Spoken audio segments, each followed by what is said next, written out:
Está ocorrendo uma guerra interna no MEC que não parece que vai acabar tão cedo. A primeira nomeação para o ministério foi o colombiano Ricardo Vélez Rodrigues, que é doutor em filosofia, professor universitário, revisionista histórico, negacionista histórico, que já tinha escrito artigos glorificando a Revolução Democrática de 64, o golpe militar que instaurou uma ditadura depois, e que não tinha nenhuma experiência em gestão pública.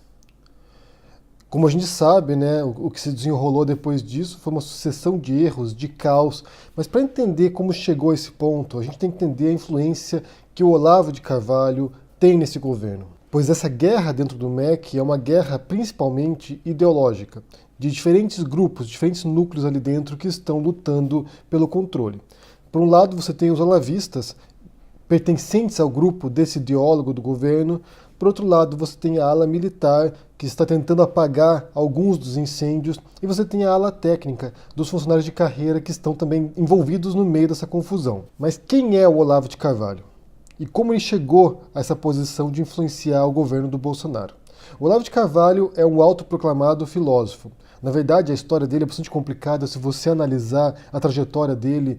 Ele era um astrólogo, fundou uma das principais escolas de astrologia de São Paulo, é uma figura controversa e que não tinha muita relevância para o cenário político-intelectual do Brasil até por volta de 2013, quando ele começou a crescer a influência entre os núcleos conservadores e direitistas no Brasil.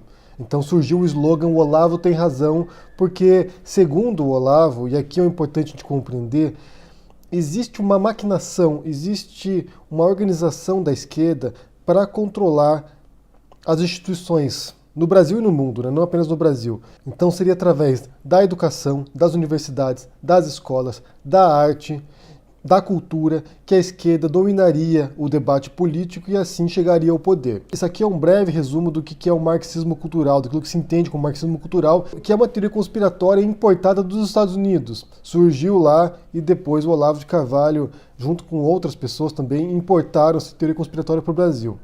De que existe realmente essa mobilização e que ocorreu ao longo dos anos 60 e 70, dentro do regime militar, dentro da ditadura, através de obras literárias, através do cinema, através da música. Então, assim, essa infiltração, essa tomada das instituições já tem algumas décadas e isso teria permitido a ascensão do PT e do Lula depois até a presidência.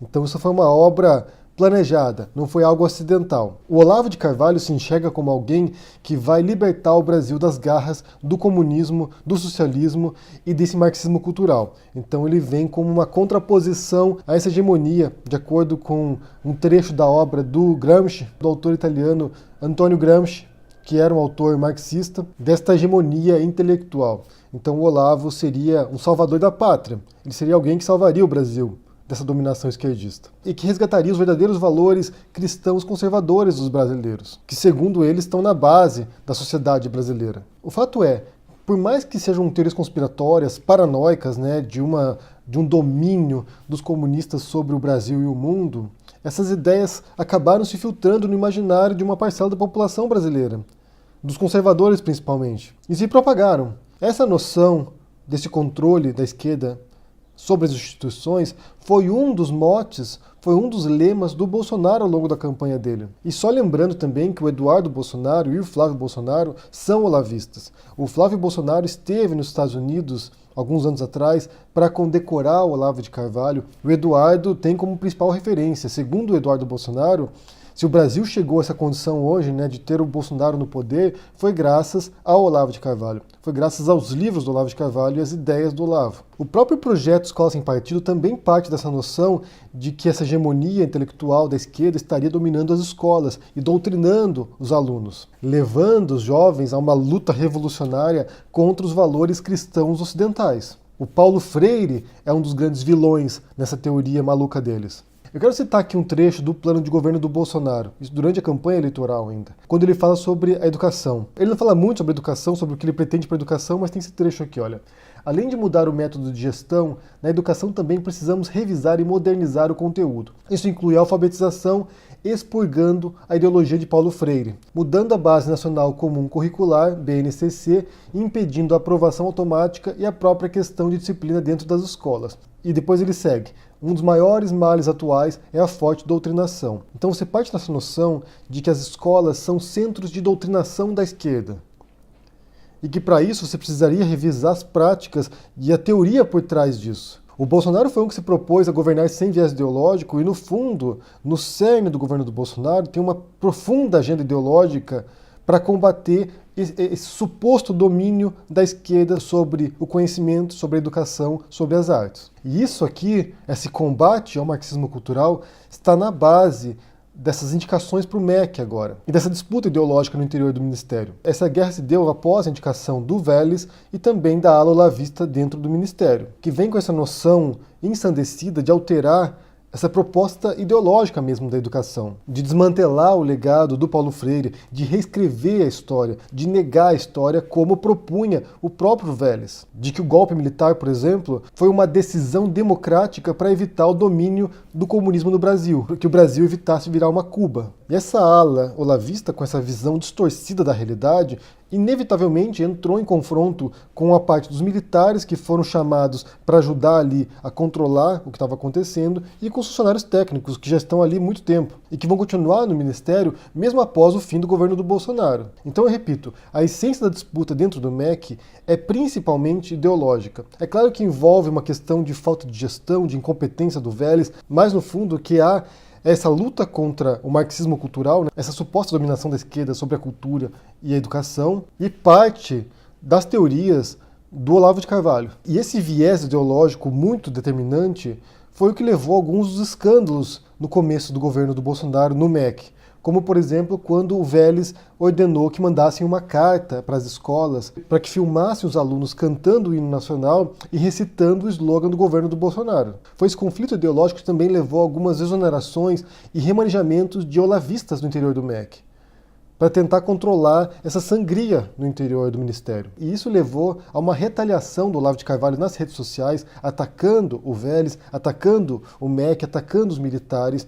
e também aos próprios olavistas que foram em peso atacar essa manobra do governo. O próprio Olavo de Carvalho recomendou que os olavistas deixassem o governo por causa disso, porque eles estavam sendo expurgados do governo, estavam sendo perseguidos lá dentro. E me parece óbvio que fossem perseguidos também, porque com essas ideias malucas deles, não sei se alguém quer trabalhar com pessoas assim. E a gota d'água também foi quando o Vélez foi para a Comissão de Educação na Câmara, foi ser sabatinado lá, e a deputada Tabata Amaral deu um baile lá, né? Deu um show lá, confrontando o Vélez, e depois disso seria muito difícil manter o ministro no cargo, porque a participação dele foi patética nessa comissão. Então, em 27 de março, a repórter Eliane Cantanhede anunciou que uma fonte havia dito para ela que o Vélez estava prestes a cair. O governo do Bolsonaro tem uma estratégia muito típica que a gente já percebeu até esse momento, que é de constantemente revisar suas posições, desmentir o que tinha dito, mudar de ideia. Isso serve para poder desacreditar a imprensa também. Ao fazer essa estratégia